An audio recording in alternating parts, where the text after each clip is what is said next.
Morning, everyone. This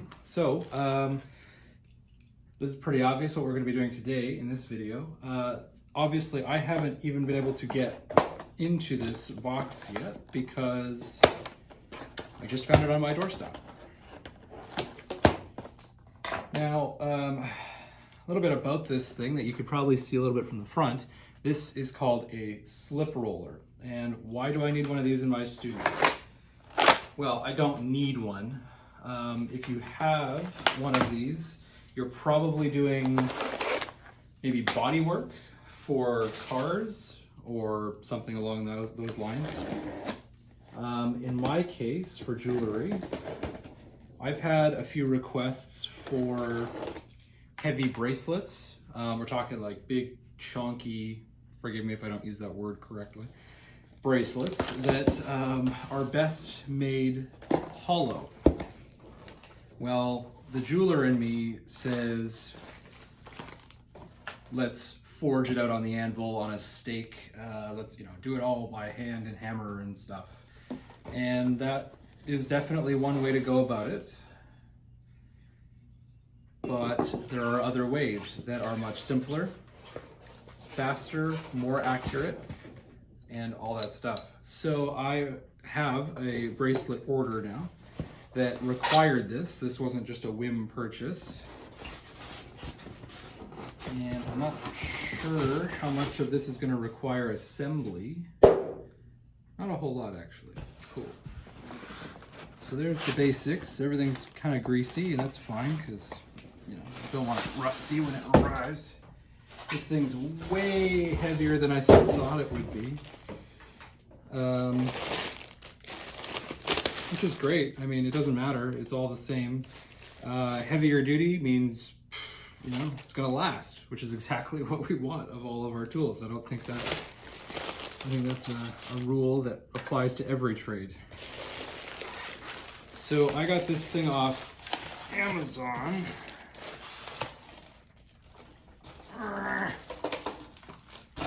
And there were a few options. This one specifically, I believe this part actually here, this little piece, this angle iron, gets bolted onto the bottom, and that makes it so that this will fit in a vise. Now, I haven't talked too much about vices and material holding at all, but it's very important. In my particular studio here, I don't have a whole lot of bench space.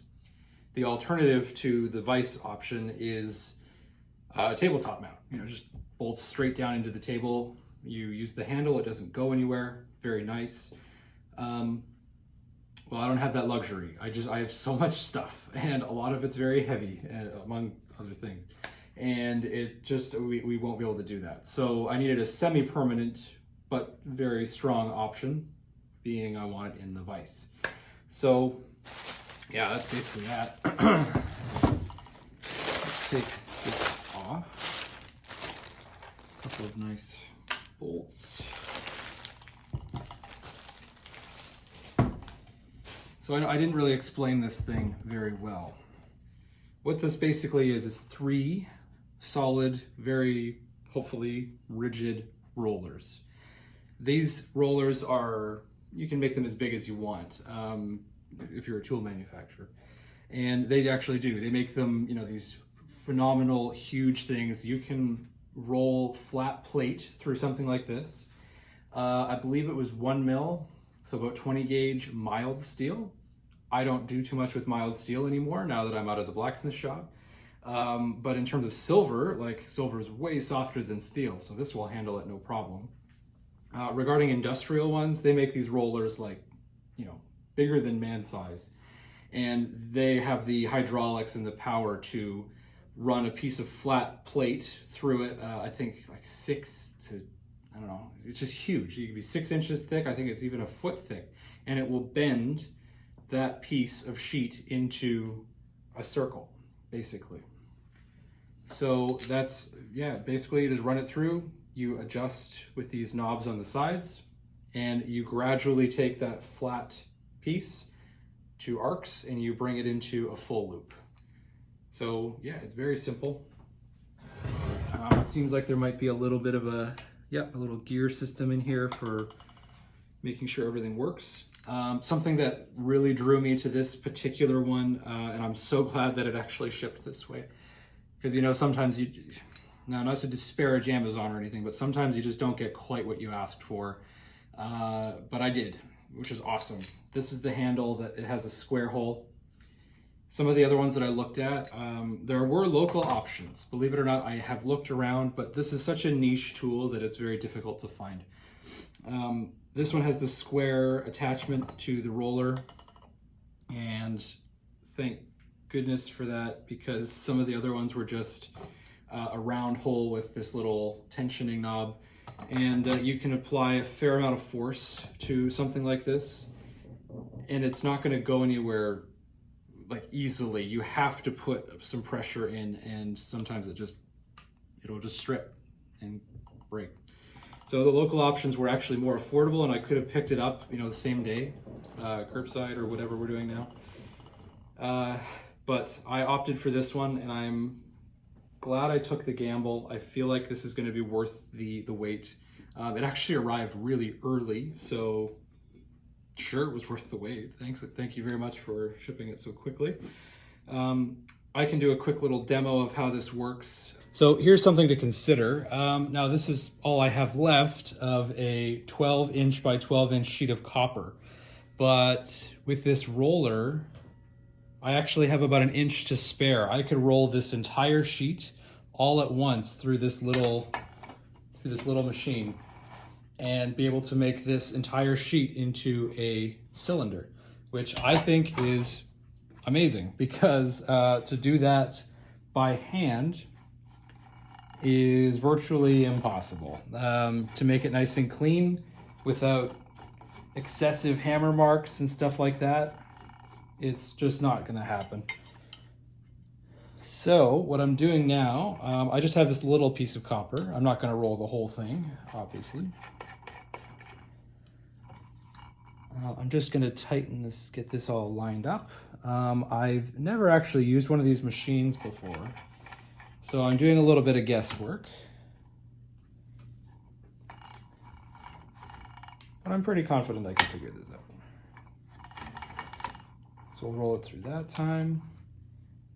And then on the back, using these knobs, roll that through again.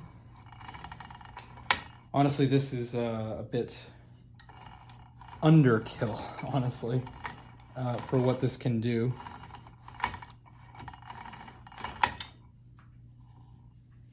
So as I gradually tighten the back up, what it's doing is decreasing the amount of space in between the rollers.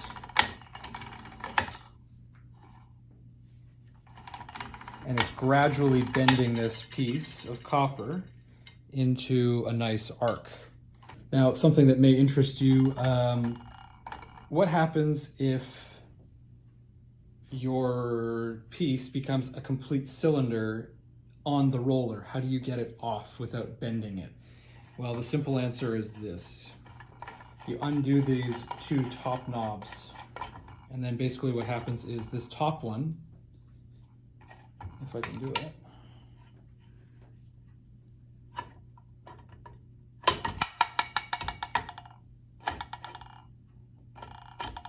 there we go. So this top roller comes off,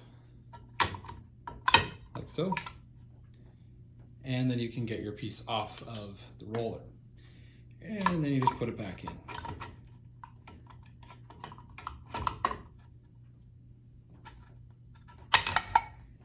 Like that. So these top knobs are literally just to hold that one down. And I think maybe you could use them for some fine adjustment, but for the most part, you're meant to be using these. So I think this is actually meant to be facing me. Either way, it doesn't matter too much. But yeah, that's how you use a slip roller. I actually had uneven tension, so that's something I'm going to have to pay attention to when I do this later. With a more serious piece, I'll have to make sure that everything's all nice and even, so that it doesn't, you know, go through at a weird angle. And I'm probably also, I might make like a rail or something that I can clip onto the sides, so that everything is 90 degrees when it goes in. Because if this goes in at an angle, it'll become like a cone, which is not ideal. yeah, so that's just another addition to the shop.